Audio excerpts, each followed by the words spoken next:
നമസ്കാരം. ഡോക്ടർ ക്യൂവിലേക്ക് എല്ലാ പ്രേക്ഷകർക്കും സ്വാഗതം. നിപ്പ അറിയേണ്ടതെല്ലാം എന്ന വിഷയത്തിലാണ് ഡോക്ടർ ക്യൂ ഇന്ന് ചർച്ച ചെയ്യുന്നത്. ഡോക്ടർ അമർ ഫെറ്റിലാണ് നമ്മളോടൊപ്പം ഉള്ളത്. പ്രേക്ഷകർക്ക് വിളിക്കാം, സംശയങ്ങൾ ചോദിക്കാം. 0471-354-2100. നമസ്കാരം ഡോക്ടർ. നമ്മൾ തുരത്തി എന്ന് കരുതിയിരുന്ന നിപ്പ അത് വീണ്ടും ആശങ്കയാവുകയാണ്. ഒരു മരണം അത് വലിയ പ്രശ്നം തന്നെ ഉണ്ടാക്കുന്നുണ്ട്. കോഴിക്കോടാണെങ്കിലും കേരളം മൊത്തം ജാഗ്രത കാണിക്കേണ്ട ഒരു സമയത്തിലേക്ക് വീണ്ടും കോവിഡ് അല്ലാതെ മറ്റൊരു വൈറസ് കൂടി നമ്മൾ ശ്രദ്ധിക്കേണ്ടതായിട്ടുള്ള സാഹചര്യം വന്നിരിക്കുന്നു. എന്താണ് നിലവിലെ അവസ്ഥയെന്നാണ് ഡോക്ടർ അറിഞ്ഞിരിക്കുന്നത്? നിപ്പ നമുക്ക് നേരത്തെ 2 തവണ സ്റ്റേറ്റിൽ വന്നിട്ടുള്ള രോഗമാണ്. ഒരു വലിയത് എന്ന് കരുതാവുന്ന എപ്പിസോഡ് കോഴിക്കോട് ജില്ലയെ മാത്രം ബാധിച്ചുകൊണ്ട് 2018-ലും അന്ന് കൂടുതൽ നമ്പർ ഓഫ് കേസസ് ഉണ്ടായിരുന്നു. അതിനുശേഷം പിന്നെ ഒരു സിംഗിൾ കേസ് മാത്രം പോസിറ്റീവായി എറണാകുളത്ത് 2019 ഉണ്ടായിരുന്നു. അപ്പൊ നിപ്പ എന്ന് പറയുന്നത് ഒരു യൂഷ്വലി വവ്വാലുകൾ ഒക്കെ കടിക്കുകയോ അല്ലെ അവിടെ നിന്നുള്ള സെക്രീഷൻസ് കൊണ്ട് കണ്ടാമിനേറ്റ് ചെയ്ത അല്ലെ അതിനെ കൊണ്ട് മലിനമായ ഫ്രൂട്ട്സും ഒക്കെ വഴി പകരുന്ന ഒരു രോഗമാണ്. അങ്ങനെ വന്നു കഴിഞ്ഞാൽ സാധാരണഗതിയിൽ ഒരു പേഷ്യന്റ് ഗുരുതരമാകുമ്പോൾ ആ പേഷ്യന്റെ അടുത്ത് മറ്റു രോഗികളുടെ ആ വ്യക്തികളിലേക്കും പകരാവുന്ന രോഗമാണ്.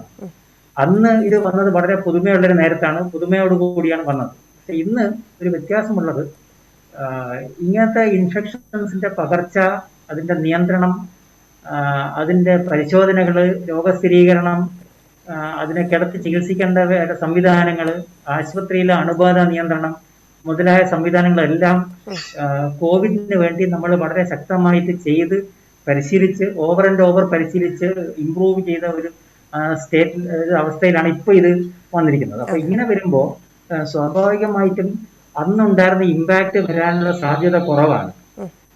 ജാഗ്രത കുറയ്ക്കണം എന്നല്ല പറയുന്നത്, പക്ഷെ അന്ന് ഉണ്ടായിരുന്ന ഒരു ഇമ്പാക്ട് പോലെ സ്റ്റേറ്റിൽ ഉണ്ടാകാൻ സാധ്യത ഇല്ല എന്ന് വേണമെങ്കിൽ നമുക്ക് അനുമാനിക്കാം. ഇതില് ഇപ്പം നമുക്ക് ജാഗ്രത മതി, പേടിക്കേണ്ടതില്ല എന്നൊക്കെ ആരോഗ്യമന്ത്രി പറഞ്ഞിട്ടുണ്ടെങ്കിലും ഈ കുട്ടിയെ മെഡിക്കൽ കോളേജിൽ എത്തിച്ചപ്പോൾ നിപ്പയുടെ എല്ലാ ലക്ഷണങ്ങളും ഉണ്ടായിട്ടും പരിശോധന നടന്നില്ല എന്ന് പറയുന്നുണ്ട്. അത്തരം കാര്യങ്ങളിൽ പല സ്ഥലങ്ങളിലും ഇത് നടക്കുന്നുമുണ്ട്. ആരോഗ്യവകുപ്പിന്റെ ഭാഗത്തുനിന്ന് അങ്ങനെ ചെറിയൊരു പ്രശ്നം ഈ പർട്ടിക്കുലർ കേസിലുണ്ടായി എന്ന് താങ്കൾക്ക് തോന്നുന്നുണ്ടോ? അത് എത്രത്തോളം നമ്മൾ അതിനെ കൂടി പ്രതീക്ഷിക്കേണ്ടതായിരുന്നു സാഹചര്യത്തിൽ? അല്ല, ഇതിപ്പോ നിപ്പയുടെ സീസൺ അല്ല, ടെക്നിക്കലി ഒരു സീസൺ അല്ല ഇത്. പക്ഷെ ഏത് പുതിയ രോഗം വരുമ്പോഴും സാധാരണഗതിയിൽ ഒരു കോമൺസ്റ്റ് ഡിസീസിനെല്ലാം അതിന്റെ സ്ക്രീനിങ് നടക്കും. അങ്ങനെയാണ് ഒരു ഡയഗ്നോസ്റ്റിക് പാറ്റേൺ പോകുന്നത്. ഒരു ഡോക്ടർ അല്ലെങ്കിൽ ഒരു ഡയഗ്നോസ്റ്റിക് ടീം ചെയ്യുമ്പോൾ എപ്പോഴും നമ്മൾ ഏറ്റവും കോമൺ ആയിട്ടുള്ള സാധനങ്ങൾക്ക് മുമ്പോട്ട് പോകാനാണ് ട്രഡീഷണൽ ആയിട്ട് അന്നും ഇന്നും ഉള്ള ഏറ്റവും ഇമ്പോർട്ടന്റ് ആയിട്ട് ടീച്ചിങ്. അപ്പൊ ഏറ്റവും കോമൺ ആണ് ഇപ്പൊ ഇത് കോവിഡ്. അപ്പൊ കോവിഡ്, പിന്നെ അത് കഴിഞ്ഞാൽ നമ്മൾക്ക് നോൺ കോവിഡിന്റെ കൂട്ടത്തില് പകർച്ചവ്യാധികളായ ഡെങ്കി മുതലായ രോഗങ്ങൾ, അങ്ങനെ ആ ഒരു പാറ്റേണിലാണ് വരുമ്പോഴേ നമ്മൾ ആദ്യമേ ഒരു പേഷ്യന്റിനെ കാണുമ്പോൾ ഏത് ഡോക്ടർ ആണെങ്കിലും ഏറ്റവും റെയർ ഡിസീസ് ചിന്തിക്കാതെ കോമൺ ഡിസീസ് ചിന്തിച്ച് മുമ്പോട്ട് പോകും. അപ്പൊ കോമൺ ഡിസീസുകളുടെ പാറ്റേൺ ഒന്നും കിട്ടുന്നില്ല, അല്ലെങ്കിൽ അതിന്റെ ടെസ്റ്റുകളൊന്നും പോസിറ്റീവായിട്ട് കാണുന്നില്ല. അങ്ങനത്തെ ഒക്കെ അവസ്ഥയിലാണ് ഏതൊരു ഡോക്ടറോ ഡയഗ്നോസ്റ്റിക് ടീമോ ആശുപത്രി സംവിധാനങ്ങളും നെക്സ്റ്റ് ഹയർ പോസിബിലിറ്റിക്ക് പോകുന്നത്. അപ്പോൾ ഒരു ഫസ്റ്റ് കേസ് ഏത് രോഗത്തിനുണ്ടാകുമ്പോഴും സാധാരണ കുറച്ചൊരു ഗ്യാപ്പ് വരാനുള്ള ഒരു ടെക്നിക്കൽ ഗ്യാപ്പ് അവിടെ വരാറുണ്ട്. അതൊരു നിലവിലിപ്പോ ഈ ജാഗ്രത സംബന്ധിച്ചും ആക്ഷൻ പ്ലാൻ സംബന്ധിച്ചും ഒക്കെയുള്ള ചർച്ചകൾ തുടങ്ങിക്കഴിഞ്ഞു. ഹലോ ഡോക്ടറെ, കേൾക്കാമോ? ആക്ഷൻ പ്ലാൻ സംബന്ധിച്ചും എത്രത്തോളം ജാഗ്രത വേണം? കാരണം ഈ കുട്ടിയുടെ പാരന്റ്സ് തന്നെ കുട്ടിയെ കൊണ്ട് 3ഓളം ആശുപത്രികളിൽ പോയിട്ടുണ്ട്. അപ്പം കോണ്ടാക്ട് ലിസ്റ്റ് ഒക്കെ എടുക്കുമ്പോൾ കൂടുതൽ സ്ഥലങ്ങളിൽ ഇവർ യാത്ര ചെയ്തിട്ടുണ്ട്. അപ്പം നമുക്ക് വലിയ രീതിയിലുള്ളൊരു പ്രതിരോധം തന്നെ വേണ്ടി വരില്ലേ? അല്ല, അത് സ്വാഭാവികമായിട്ടും ഉണ്ട്. ഇപ്പൊ കോവിഡ് വന്ന പോലെ തന്നെ ഇപ്പൊ ഒരു കേസും പുതിയ കേസ് ഡിറ്റക്ട് ചെയ്യുമ്പോൾ ഇതുവരെ കോവിഡിന് ചെയ്തിട്ടുള്ള ഇമീഡിയറ്റ് ആയിട്ടുള്ള കോൺടാക്ട് ട്രേസിംഗ് മുതലായ സംവിധാനങ്ങളെല്ലാം ഡിസ്ട്രിക്ട് മെഡിക്കൽ അതോറിറ്റീസ്, ആ ഡിസ്ട്രിക്ട് അഡ്മിനിസ്ട്രേഷന്റെ ഒരു കോർപ്പറേഷനോ കൺവെർജൻസോട് കൂടി, അവരുടെ സഹകരണത്തോടു കൂടി അത് വളരെ ഷാർപ്പായിട്ടും വളരെ പെട്ടെന്ന് ലോഞ്ച് ചെയ്യാനും കേസുകളെ കണ്ടെത്താനും ഡിറ്റക്ട് ചെയ്യാനുള്ള സംവിധാനം എല്ലാം ചെയ്യുന്നുള്ളത് വളരെ ഈസിയാണ്. പണ്ടത്തെക്കാളും അത് എളുപ്പത്തിലും കുറെ കൂടെ കുറ്റമറ്റ രീതിയിൽ ചെയ്യാൻ പറ്റുന്നുള്ളതിനെ പറ്റി നമുക്ക് ധൈര്യമായിട്ട് ഇരിക്കാം ആ കാര്യത്തിൽ. അപ്പൊ അതുകൊണ്ടാണ് പ്രത്യേകിച്ചും ബഹുമാനപ്പെട്ട മന്ത്രി പറഞ്ഞൊരു വാക്കിനകത്ത് ഈ ആശങ്ക വേണ്ടെന്ന് പറയുന്നത്. നമുക്ക് അലേർട്ട് ആയിരിക്കണം, കാര്യങ്ങളെല്ലാം അറിഞ്ഞിരിക്കുക, അതാണ് അലേർട്ട്നെസ്. അതിന് വേണ്ട ബേസിക് സൂക്ഷിപ്പുകൾ ആവശ്യമുണ്ടെങ്കിൽ സൂക്ഷിക്കുക. അത് ചിലപ്പോൾ ഒരു ഏരിയയിൽ മാത്രമായിരിക്കും ഏറ്റവും ഇന്റൻസീവ് സൂക്ഷിക്കുന്നത്, ചിലപ്പോൾ ഒരു ഏരിയയിലോ കോൺടാക്റ്റുകളുടെ ഇടയ്ക്കായിരിക്കാം. അല്ലാണ്ട് പണ്ട് കോഴിക്കോടിന്റെ 2018 സംഭവിച്ച പോലെ ഇത് കേട്ട ഉടനെ എല്ലാവരും കൂടെ പേടിക്കേണ്ട അതിന്റെ ആവശ്യമില്ല. അതിനേക്കാളും കുറെ മുമ്പോട്ട് പോയി കഴിഞ്ഞു. അപ്പോ ആശങ്ക വേണ്ടെന്ന് പറഞ്ഞ റീസൺ ഇതാണ്. ഇതിനെ ഇൻവെസ്റ്റിഗേറ്റ് ചെയ്യുകയോ അതിനെ മാനേജ് ചെയ്യുകയോ ചെയ്യേണ്ട ടീമുകൾക്ക് കോവിഡിന് വേണ്ടി സമാനമായ പരിശീലനങ്ങളും അനുഭവ പരിചയം എല്ലാം വന്നതുകൊണ്ട് അന്ന് ചെയ്തതിനേക്കാളും മച്ച് മോർ ഷാർപ്പായിട്ടും ഫാസ്റ്റായിട്ടും എഫിഷ്യന്റ് ആയിട്ടും നല്ല രീതിയിൽ ചെയ്യാൻ സാധിക്കുന്നുള്ള കോൺഫിഡൻസ് എപ്പോഴും ആരോഗ്യവകുപ്പിനുണ്ട്. അതെ, നമ്മുടെ മെഡിക്കൽ ടീമിന് അങ്ങനെ ഒരു എക്സ്പീരിയൻസ് കൂടിയായല്ലോ, പ്രത്യേകിച്ച് കോവിഡ് വന്നപ്പോൾ കൂടുതൽ നമ്മൾ സജ്ജരായി. പക്ഷേ ഈ കേസിൽ ഈ കുട്ടിയുടെ പിതാവിന്റെ സഹോദരന് കോവിഡ് കൂടി, അതായത് നിരീക്ഷണത്തിലാണ്, കുട്ടിയുമായിട്ട് സമ്പർക്കം ഉണ്ടായിരുന്നു, അപ്പം കോവിഡ് കൂടി സ്ഥിരീകരിച്ചിരിക്കുകയാണ്. അപ്പം ഇങ്ങനെ നിരീക്ഷണത്തിലുള്ളവർക്ക് ഇല്ലെങ്കിൽ നിപ്പ ഇനി ആർക്കെങ്കിലും ബാധിക്കുകയാണെങ്കിൽ അവർക്ക് കോവിഡും കൂടെ വരാനുള്ള സാധ്യത, രണ്ട് അസുഖം ഒരുമിച്ച് വരുമോ, എങ്ങനെയാണത്? സാധാരണഗതിയിൽ 2 വൈറൽ ഇൻഫെക്ഷൻസ് ഒരുമിച്ച് വരുന്നത് വളരെ അസാധാരണമാണ്. പക്ഷെ അതിനുള്ള ഒരു സർവൈലൻസും കൂടെ എപ്പോഴും നിലവിൽ വന്നിരിക്കും. അതെപ്പോഴും സാധാരണ കുറവാണ് 2 ഇൻഫെക്ഷൻ ഒന്നിച്ച് വരുന്നത്. ഡോക്ടർ, എന്തൊക്കെയാണ് നിപ്പ? നമ്മളിപ്പം എല്ലാവരും കൂടുതൽ ജാഗ്രത വേണമല്ലോ. എന്തൊക്കെ ലക്ഷണങ്ങളാണ് കാണിച്ചു തുടങ്ങുക? നമ്മൾ ഏത് സമയത്താണ് ടെസ്റ്റിനായി പോകേണ്ടത്? സാധാരണ ഇപ്പൊ ഈ നിപ്പയുടെ പൊതുവെ പറഞ്ഞു കഴിഞ്ഞാൽ പനിയോടുകൂടി തുടങ്ങുക, തലവേദന നിരന്തരമായി കൂടിക്കൂടി വരിക, തലവേദന കൂടി അതിന്റെ കൂടെ ചിലപ്പോൾ പനിയും തലവേദന വരുമ്പോൾ ഛർദി ഉണ്ടാകുക, പിന്നെ അതുപോലെ തന്നെ പെരുമാറ്റത്തിലുള്ള വ്യത്യാസങ്ങളോ അല്ലെങ്കിൽ മയക്കം, നമ്മൾ ടെക്നിക്കലി പറയും ഓൾട്ടേർഡ് സെൻസോറി, നമ്മുടെ ബ്രെയിനിന്റെ വർക്കിങ്ങിനെ ബാധിച്ചു കഴിഞ്ഞാൽ ഒരു മയക്കമോ ഒരു ക്ലൗഡിങ്, ആർക്കൂടി ഒരു കുഴച്ചൽ ചിന്തയ്ക്കും എല്ലാം വരികയും അത് പതുക്കെ അബോധാവസ്ഥയുടെ ഒരു സ്റ്റേജിലോട്ട് പോവുക, ചിലപ്പോൾ അതിന്റെ ഭാഗമായി ജന്നി വരിക, ഇങ്ങനത്തെയൊക്കെയാണ് യൂസ്വൽ ആയിട്ടുള്ള ലക്ഷണങ്ങൾ. അപ്പൊ ഇതിന് ഏറ്റവും ക്ലോസ് ആയിട്ടുള്ള ലക്ഷണങ്ങൾ പറയുമ്പോൾ അത് ഡെങ്കിക്കാണ് ഈ തലവേദനയും പനിയും വരിക. അപ്പൊ ഏതെങ്കിലും പനിയും തലവേദനയും അസാധാരണമായിട്ട് കൂടുകയും പിന്നെ ചിലപ്പോൾ വേണമെങ്കിൽ ഇങ്ങനത്തെ ഏരിയയിൽ കോണ്ടാക്ട്, അല്ലെങ്കിൽ ഇപ്പോൾ വവ്വാലോ ബാറ്റ്സോ കടിച്ച പഴങ്ങൾ കഴിക്കുക, അത് ഹാൻഡിൽ ചെയ്യുക, അങ്ങനെയൊക്കെയുള്ള കോണ്ടാക്ട് ഒക്കെ വരുമ്പോൾ ഒരു ഏരിയയിൽ അതിനെപ്പറ്റി ഒരു സൂക്ഷിപ്പും വേണമെന്നുള്ളതാണ്. അതാണ് ഇനിഷ്യൽ ഒരു കോഷൻ, ഇനിഷ്യൽ ഒരു ജാഗ്രതയുടെ ഭാഗമായിട്ട് പറയുന്ന ഒരു സന്ദേശം. ഈ മുൻകരുതലുകൾ എന്ന് പറയുമ്പോൾ ഇപ്പം നമുക്ക് കോവിഡ് കാരണം തന്നെ നമ്മൾ ഒരുപാട് ബുദ്ധിമുട്ടിലാണ്. നമുക്ക് പുറത്തു പോകുന്ന കാര്യത്തിലായാലും മറ്റുള്ള നമ്മുടെ ഓരോ ദിവസങ്ങളും വളരെ വ്യത്യസ്തമായിട്ട് പോയിക്കൊണ്ടിരിക്കുന്ന സാഹചര്യമാണ്. അപ്പം നിപ്പ കൂടി, പ്രത്യേകിച്ച് കോഴിക്കോട് അത്തരത്തിലൊരു പ്രശ്നത്തിലേക്ക് കൂടി പോകുമ്പോൾ അവിടുത്തെ ജനങ്ങളുടെ ജീവിതം അത് വലിയ മോശം അവസ്ഥയിലേക്ക് പോകാനോ ഇല്ലെങ്കിൽ ആ ഒരു ഏരിയയെങ്കിലും വളരെ ബുദ്ധിമുട്ടിലേക്ക് പോകാനുള്ള സാഹചര്യമുണ്ട്. അപ്പോൾ അവരെന്താണ് കൂടുതലായിട്ട് ശ്രദ്ധിക്കേണ്ടത് അവരുടെ ഓരോ ദിവസവും?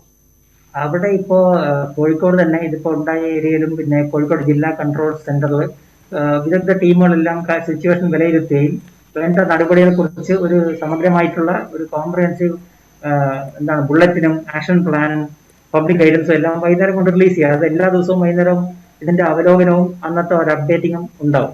അപ്പൊ ഇന്നത്തെ അത് വരാനിരിക്കുന്നേ ഉള്ളൂ. ഞാനിപ്പോ പറയുന്നത് പൊതുവായിട്ടുള്ള കാര്യങ്ങളാണ്. അപ്പൊ അതിന്റെ ജാഗ്രതയായിട്ടാണ് നമ്മൾ സൂക്ഷിക്കുക എന്ന് പറയുമ്പോൾ നമ്മൾ ഇപ്പോഴത്തെ കണക്കിന് നിപ്പയ്ക്കും പണ്ട് പറഞ്ഞ അതേ സൂക്ഷിപ്പ് തന്നെയാണ്. ക്ലോസ് കോൺടാക്ട് പനിയുള്ള വ്യക്തികളെ വേണ്ടി ഒഴിവാക്കുക.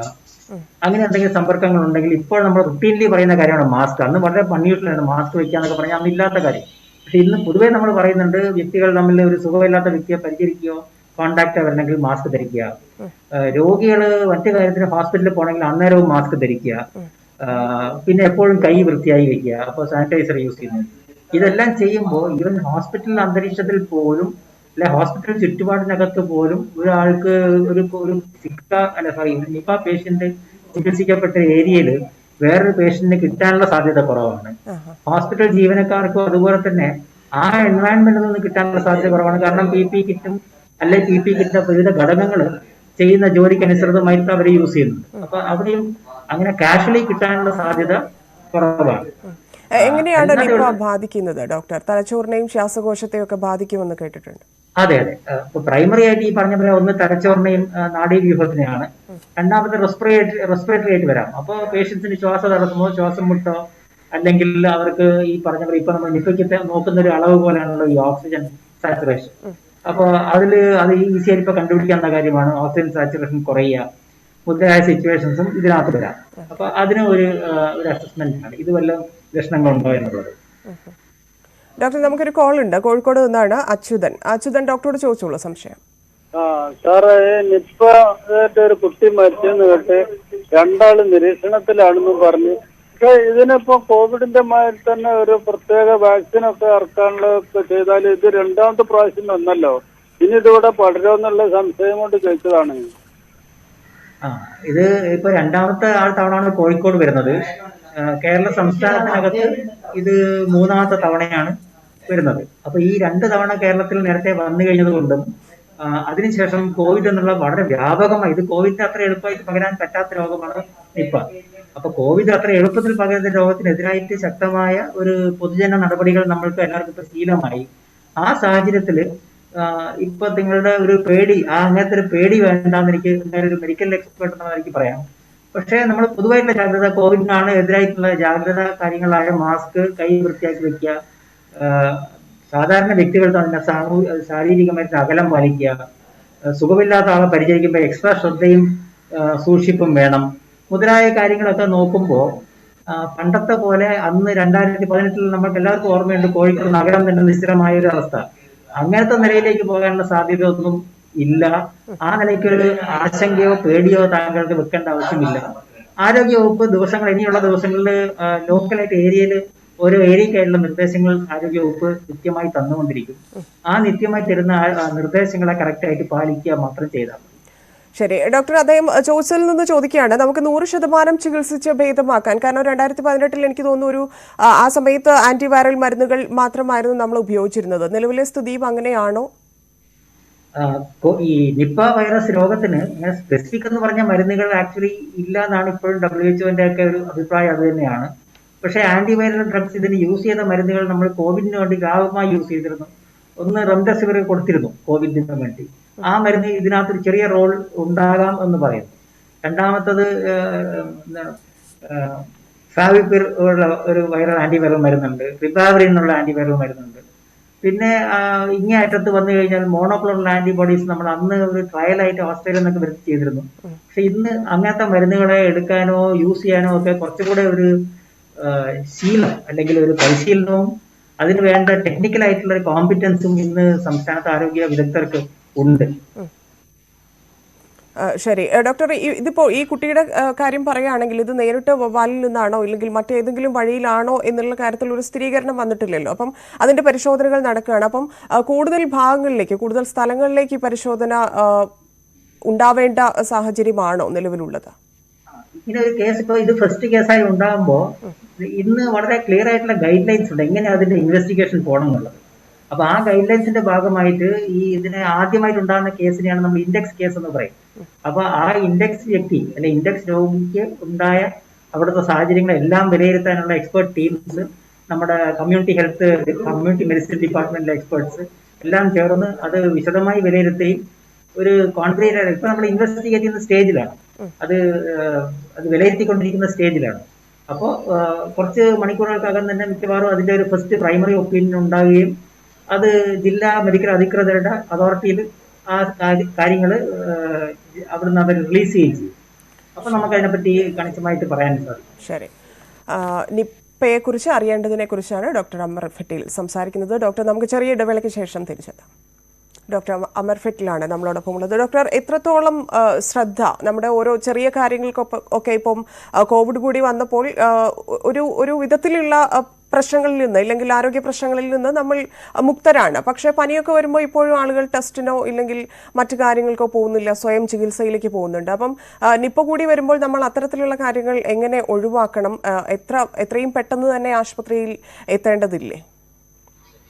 ഇപ്പൊ നിപ്പയുടെ കാര്യം പറയുകയാണെങ്കിൽ നിപ്പ ഡിറ്റക്ട് ചെയ്ത റീജിയണിൽ അല്ലെങ്കിൽ ആ സ്ഥലത്തുള്ള വ്യക്തികൾക്ക് ഈ പേഷ്യന്റ് ആയിട്ടോ അല്ലെങ്കിൽ സമാനമായ സിറ്റുവേഷൻസോ അല്ലെങ്കിൽ അവിടെ വവ്വാലുകളെ ഹാൻഡിൽ ചെയ്യുകയോ വവ്വാലുകൾ മരത്തുനിന്ന് വീണതിനെ എടുത്ത് കളിക്കുകയോ അല്ലെങ്കിൽ പക്ഷികളോ മൃഗങ്ങളോ കടിച്ചോ അവരെ കൊണ്ട് പോറൽ വന്ന പഴവർഗ്ഗങ്ങൾ കഴിച്ചൊക്കെ ആൾക്കാർ ആ ഏരിയയിലുണ്ട്.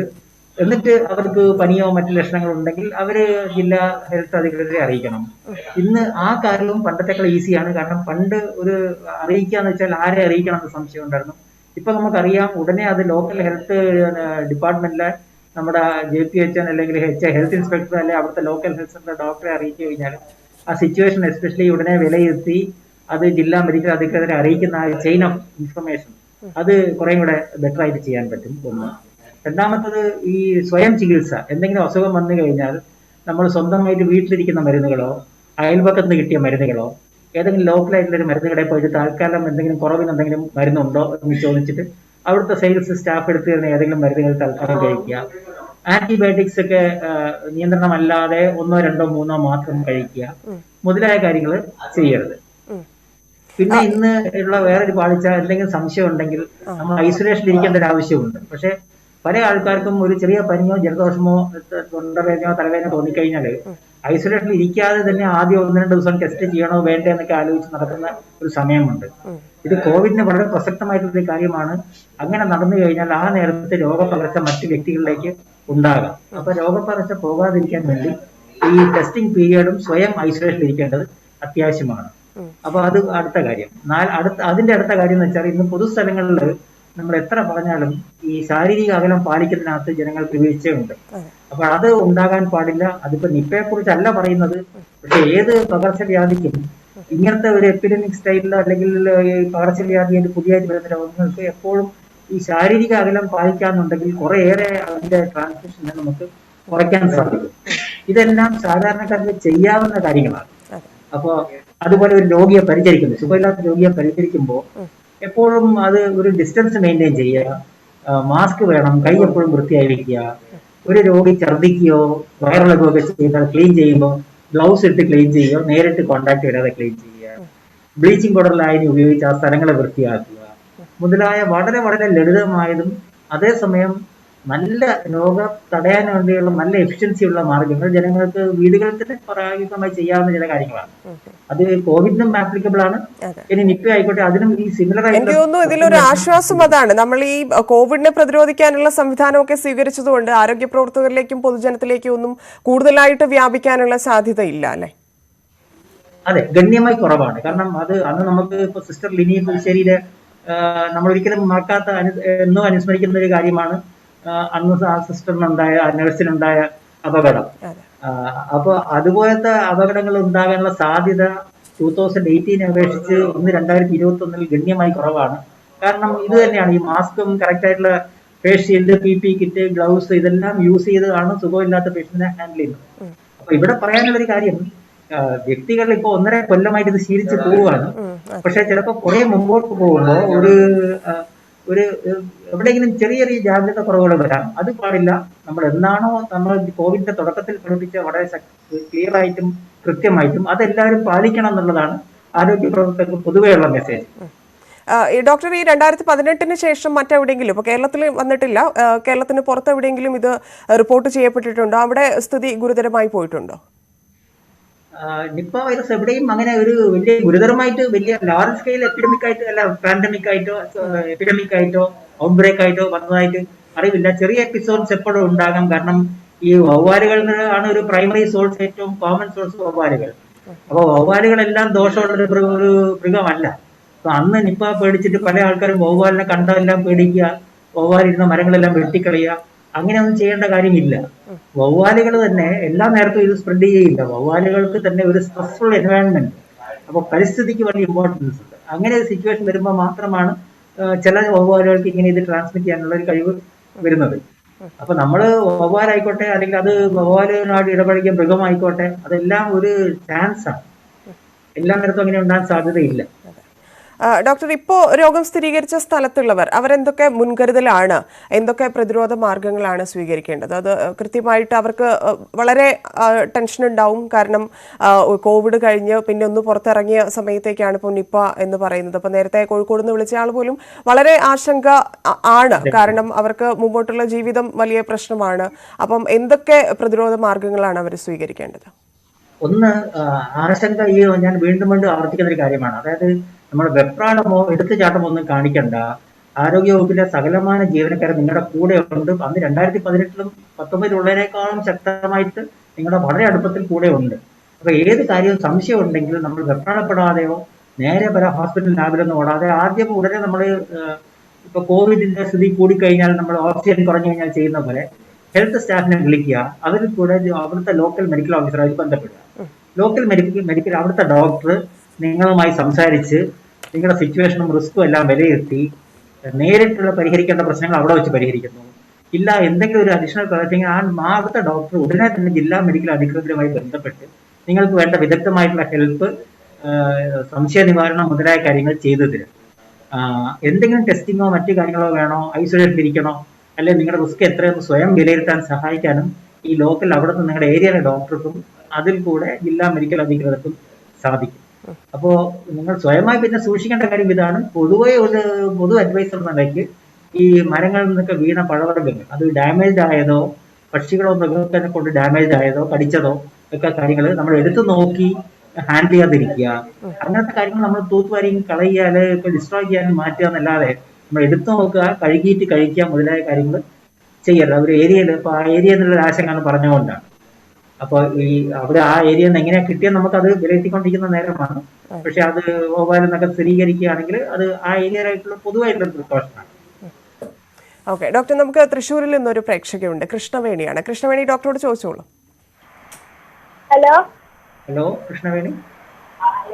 2018 ഈ നിപ്പ വൈറസ് വന്നിട്ട് എന്തുകൊണ്ടാണ് 2021 വീണ്ടും വരാൻ കാരണം?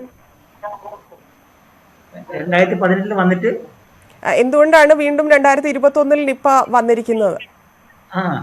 അതായത് ഈ നിപ്പ രോഗത്തിന്റെ ഉറവിടം എന്ന് പറയുന്ന ഈ പറഞ്ഞ പോലെ വവ്വാലുകളൊക്കെയാണ് ഏറ്റവും കോമൺ ആയിട്ടുള്ള ഉറവിടം. അപ്പോൾ വവ്വാലുകളുടെ ഇടയ്ക്ക് ഈ വൈറസിന് ഒരു രോഗവും ഉണ്ടാക്കാതെ ജീവിച്ചു പോകാം, അങ്ങനെയുണ്ട്. ഈ നമുക്ക് സാധാരണ കേട്ടിട്ടുള്ള എന്താണ്, നമുക്കൊരു രോഗമാണ് കയറി കഴിഞ്ഞാൽ ഉടനെ നമുക്ക് ലക്ഷണങ്ങൾ വരും. അപ്പൊ നമ്മൾ മനുഷ്യർക്കാണെങ്കിൽ അങ്ങനെ, ഇപ്പൊ വവ്വാലിനാണെങ്കിൽ അങ്ങനെ, ഇതിൽ കയറിയ ഉടനെ ആ വവ്വാൽ ചത്തു പോകുക, അല്ല അതിന് രോഗലക്ഷണം ഉണ്ടാകുക, ഇതാണ് നമ്മൾ പൊതുവെ കേൾക്കുന്നത്. പക്ഷെ ചില അണുക്കൾക്ക്, ഇപ്പൊ ഈ നിപ്പന്റെ അണുക്കൾ പോലെ ഇത് ഒരു മൃഗത്തിന്റെ ശരീരത്തിൽ ജീവിച്ചു പോകാം ലക്ഷണങ്ങളൊന്നും ഇല്ലാതെ. അപ്പൊ അങ്ങനെ ഒരു സാഹചര്യം പലപ്പോഴും വവ്വാലുകൾക്കൊക്കെ സാധിക്കാം. ഇപ്പൊ നമ്മുടെ മനുഷ്യരുടെ ഇടയ്ക്ക് ചില അണുക്കൾ നമുക്ക് കയറിയാൽ നമുക്ക് കുറെ കാലം അതുകൊണ്ടിങ്ങനെ നടക്കും, ആരും അറിയാതെ. അപ്പൊ അങ്ങനത്തെ സിറ്റുവേഷൻ വന്നിട്ട് ചില പ്രത്യേക സാഹചര്യങ്ങളിലോ ആ വവ്വാലിന് ഇത് ബാക്കിയുള്ളവരിലേക്ക് പകർത്താൻ സാധിക്കും. അപ്പൊ അത് ആണ് ഒരു കാരണം രണ്ടാമത് വരുന്നത്. അപ്പൊ ഇങ്ങനത്തെ സിറ്റുവേഷൻ എപ്പോൾ വേണമെങ്കിലും വരാമെന്നുള്ളത് നമ്മൾ അറിഞ്ഞിരിക്കണം. ഡോക്ടർ, അവസാനമായിട്ട് എന്താണ് നിലവിലെ നമ്മുടെ സാഹചര്യം എന്താണ്? രാവിലെ ആരോഗ്യമന്ത്രി സംസാരിച്ചു, ആശങ്കപ്പെടേണ്ടതില്ല എന്ന് പറയുമ്പോഴും ആശങ്ക ഉണ്ടാവുമല്ലോ, സ്വാഭാവികമായിട്ടും ഉണ്ടാകും. നിലവിലെ സാഹചര്യം എന്താണ്? എങ്ങനെയാണ് പ്രവർത്തനങ്ങൾ നടക്കുന്നത്? ഒന്ന് പറയാവുന്നത് ഇപ്പൊ തന്നെ അവിടെ കോഴിക്കോട് ജില്ലയിൽ ബഹുമാനപ്പെട്ട ആരോഗ്യമന്ത്രിയും അതിന്റെ നേതൃത്വത്തിൽ അവിടുത്തെ ലോക്കലായിട്ടുള്ള കംപ്ലീറ്റ് ജില്ലാ അഡ്മിനിസ്ട്രേഷനും ആരോഗ്യ ഡിപ്പാർട്ട്മെന്റിന്റെ മുതിർന്ന ഉദ്യോഗസ്ഥരും എല്ലാം അവിടെ ഉണ്ട്. തിരുവനന്തപുരത്ത് ആരോഗ്യ വകുപ്പിന്റെ ഒരു മുതിർന്ന ഉദ്യോഗസ്ഥരെ ചിലർ അങ്ങോട്ട് യാത്ര ചെയ്ത് അവിടെ എത്തി അതിന്റെ ടീമിന്റെ കൂടെ തന്നെ സഹകരിച്ച് പ്രവർത്തിക്കാൻ അങ്ങോട്ട് പോയിട്ടുണ്ട്. പിന്നെ തിരുവനന്തപുരത്ത് തന്നെ ഇപ്പൊ ആരോഗ്യ വകുപ്പ് ഡയറക്ടർ ആണല്ലോ ഈ ആരോഗ്യ വകുപ്പിന്റെ മേധാവി ഇവിടെ ഡിപ്പാർട്ട്മെന്റിന്റെ മേധാവി. അപ്പൊ അവിടെയും ഇതുവരെ കൺട്രോൾ സെല്ല് തുറക്കുകയും സ്ഥിതിഗതികളെ കണ്ടിന്യൂസ് ആയി വിലയിരുത്തുകയും വേണ്ട മാർഗനിർദ്ദേശങ്ങൾ ചർച്ച ചെയ്ത് ഉചിതമായ വിദഗ്ധരുമായി ചർച്ച ചെയ്ത് സമയാസമയത്തിന് അങ്ങോട്ടും ഇങ്ങോട്ടും കൈമാറാനും ഉള്ള സംവിധാനമായി കഴിഞ്ഞു. അപ്പൊ ഈ വിധത്തിൽ ഒരു രോഗാവസ്ഥയെ കംപ്ലീറ്റ്ലി മോണിറ്റർ ചെയ്ത് അതിന്റെ പോക്ക് എങ്ങോട്ടാണ്, ഗതി എങ്ങോട്ടാണ് എന്നുള്ളതും ബാക്കി ആർക്കെങ്കിലും റിസ്ക് ഉണ്ടെങ്കിൽ അവരെ കണ്ടെത്താനും അവർക്ക് വേണ്ട കംപ്ലീറ്റ് ആയിട്ട് അവരുടെ ജീവൻ സംരക്ഷിക്കാനുള്ള മുഴുവൻ തരം ചികിത്സകൾ സപ്പോർട്ട് കൊടുക്കാനുള്ള എല്ലാ സംവിധാനങ്ങളും ആരോഗ്യവകുപ്പ് അന്യനിമിഷം തയ്യാറാക്കി കഴിഞ്ഞു. അപ്പോൾ ഇതിന് വേണ്ട ഹയർ ലെവൽ ഓഫ് കെയർ എല്ലാം നമ്മൾ അത്രയും സ്പീഡിൽ പണ്ടത്തെ 10-100 ഇരട്ടി സ്പീഡിൽ നമുക്ക് ചെയ്യാൻ സാധിക്കും എന്നുള്ള ധൈര്യത്തിൽ നമ്മുടെ കേരളത്തിലെ ജനങ്ങൾക്ക് ഇരിക്കാൻ പറ്റുന്നതാണ് ഒരു ആരോഗ്യ വിദഗ്ധൻ എന്നുള്ള ഒരു ആസ്പെക്ടിൽ ഞാൻ പറയുന്നത്. ശരി, വളരെ നന്ദി ഡോക്ടർ, വന്നതിന് കാര്യങ്ങൾ പങ്കുവച്ചതിന്. Thank you. ഡോക്ടർ പൂർണ്ണമാകുന്നു. നമസ്കാരം.